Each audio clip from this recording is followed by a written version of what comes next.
दोस्तों, आप लोगों का मेरे चैनल में एक बार फिर से स्वागत है। आज मैं अपनी इस वीडियो में रतनगढ़ किले के बारे में आप लोगों को बताने वाला हूं। रतनगढ़ किला जो है छत्रपति शिवाजी महाराज के समुद्री किलों में से एक माना जाता है और रत्नागिरी में यह एक प्रमुख पर्यटन स्थलों में से एक गिना जाता है। रत्नों का खजाना समुद्र है, ऐसे तट पर स्थित है यह रतनगढ़ किला। रत्नादुर्गा नाम इसलिए शायद इसका रखा गया होगा क्योंकि यह रत्नागिरी के समुद्र तट पर स्थित है, इसलिए इसे भगवती का किला भी कहा जाता है। किले पर शासक आदिल शाह और फिर छत्रपति शिवाजी महाराज ने कब्जा कर लिया। इसके एक बड़े हिस्से का दोबारा निर्माण करवाया गया। इसमें नए टावर, मंदिर और अन्य संरचनाएं भी बनाई गई।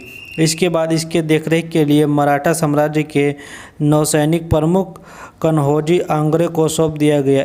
इसलिए इस किले पर कन्होजी आंग्रे का सबसे अधिक प्रभाव था। आज़ादी से पहले अंग्रेज़ों ने इस किले पर कब्जा कर लिया था। तो दोस्तों, अगर आप लोग हमारे चैनल पर पहली बार आए हैं तो प्लीज़ हमारे चैनल ब्रिटे 54 को सब्सक्राइब कीजिए, साथ ही बेल आइकन को दबाइए ताकि मेरी आने वाली हर वीडियो का नोटिफिकेशन आप तक बिल्कुल आसानी से पहुंच जाए। तो चलिए दोस्तों, वीडियो में हम आगे बढ़ते हैं। यह किला रत्नागिरी शहर से केवल 5 किलोमीटर की दूरी पर है। दोपहर के समय इस किले के आसपास के वातावरण में समुद्र के वाष्पीकरण के कारण यहाँ पर अधिक ज़्यादा गर्मी होती है। किले की तलहटी में पार्किंग की सुविधा उपलब्ध है और किले के मेन दरवाजे तक पहुँचने के लिए आपको थोड़ी देर चलना पड़ेगा। उसके बाद मुख्य द्वार के बगल में किले की सुरक्षा के लिए हाथियों पर 2 सैनिक यहाँ पर तैनात हुए बनाए गए हैं, जो कि इसका जो है मुख्य द्वार जो है लकड़ी का बनाया गया है। रत्नागढ़ किला 100 एकड़ से अधिक क्षेत्र में फैला हुआ है, इसलिए पूरे क्षेत्र का दौरा करने में आपको पूरा दिन लग सकता है।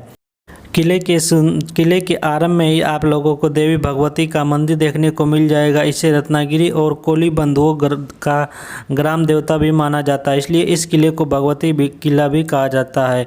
नवरात्र और अन्य त्योहारों के दौरान यहाँ पर भक्त रोज आते रहते हैं। और किले के निचले हिस्से में समुद्र के पास एक चट्टान के अंदर प्राकृतिक रूप से बनी पानी की सुरंग बनाया गया। स्थानीय लोगों के अनुसार कहना है कि यह शिव युग का कोई गुप्त मार्ग रहा होगा, जहां से सैनिक और जासूसों को परेशान किया जाता था। बहुत से लोग यहां पर अनोखे रोमांच के तौर पर आते हैं। रत्नागढ़ किले के सामने पहाड़ी पर एक प्रकाश स्तंभ बनाया गया है, जिसका उपयोग समुद्र से आने वाली नाव को निर्देशित करने के लिए किया जाता था। बारिश में यह क्षेत्र और भी सुंदर और मनोरम दिखता है। यहाँ से समुद्र का शानदार नज़ारा आप लोगों को देखने के लिए मिल जाएगा। किले के चारों ओर बहुत ही मजबूत किलाबंदी की गई है। जैसे जैसे आप लोग आगे बढ़ेंगे, कई मंदिर और समुद्र की बहुत सी चीज़ें आप लोगों को यहाँ पर देखने के लिए मिलेगी।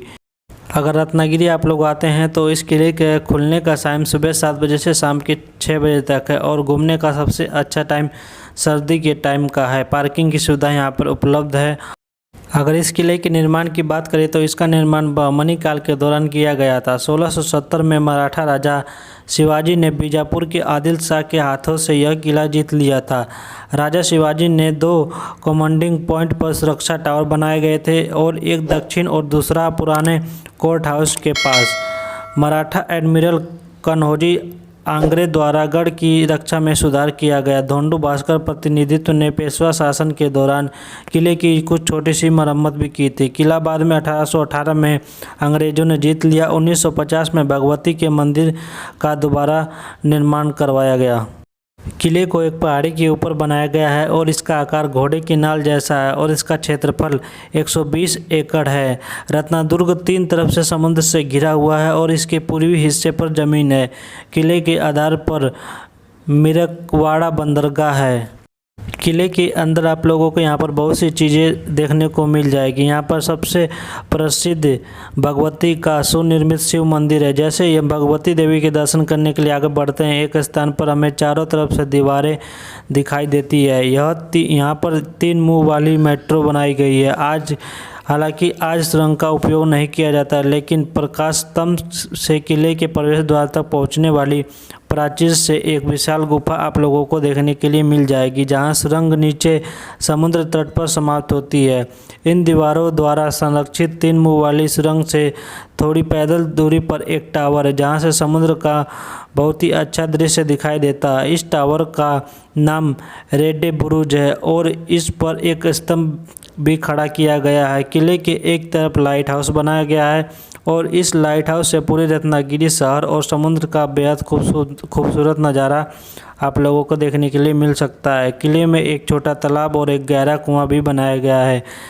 रत्नागिरी शहर से किले तक रिक्शा से आप लोगों को आराम से पहुंच जाएंगे। और यदि आप लोग लाइट हाउस से रत्नागिरी शहर का दृश्य देखने के लिए शाम के 5 बजे के आसपास जाते हैं तो अनुमति आप लोगों को प्राप्त की जा सकती है। यह विशाल किला लगभग 1211 मीटर लंबा और 917 मीटर चौड़ा है और रत्नागिरी से 1 किलोमीटर पश्चिम में 120 एकड़ में फैला हुआ है। इस किले में 9 मीनारें बनाई गई है और पूरे किले में कुल 29 मीनारें हैं। किला 3 भागों पेट, बाले किला और दीपगृह में बांटा हुआ है। किले के 3 तरफ समुद्र और एक तरफ लाइट हाउस बनाया गया है। यहां तक जाने के लिए आप लोगों को पक्की सड़क मिलेगी और किले के तलहटी में शंकर का श्री बागेश्वर मंदिर है। इस मंदिर के खंभों पर जानवरों और पक्षियों की खूबसूरत तस्वीरें बनाई गई है और मंदिर के चारों तरफ नारियल के पेड़ों, ताड़ के पेड़ों और फूलों से भरा हुआ एक बगीचा है। यहाँ पर आप लोगों को कोई आवास नहीं देखने को मिलेगा। रत्नागिरी शहर में आवास उपलब्ध है। किले आबाद होने के कारण वहाँ पर कुछ दुकानें आप लोगों को देखने के लिए मिल जाएगी। समुद्र के किनारे स्थित होने के कारण यह रत्नदुर्ग किला बहुत ही सुंदर दिखाई देता है और यहाँ से समुद्र का नज़ारा भी अच्छा दिखाई देता है। तो दोस्तों, उम्मीद करता हूँ कि आप लोगों को यह वीडियो पसंद आई होगी। तो वीडियो पसंद आई है तो हमारी वीडियो को लाइक कीजिए और चैनल पर पहली बार आए हैं तो हमारे चैनल को सब्सक्राइब कीजिए। चलिए दोस्तों, मिलते हैं आप लोगों से हम नेक्स्ट वीडियो में।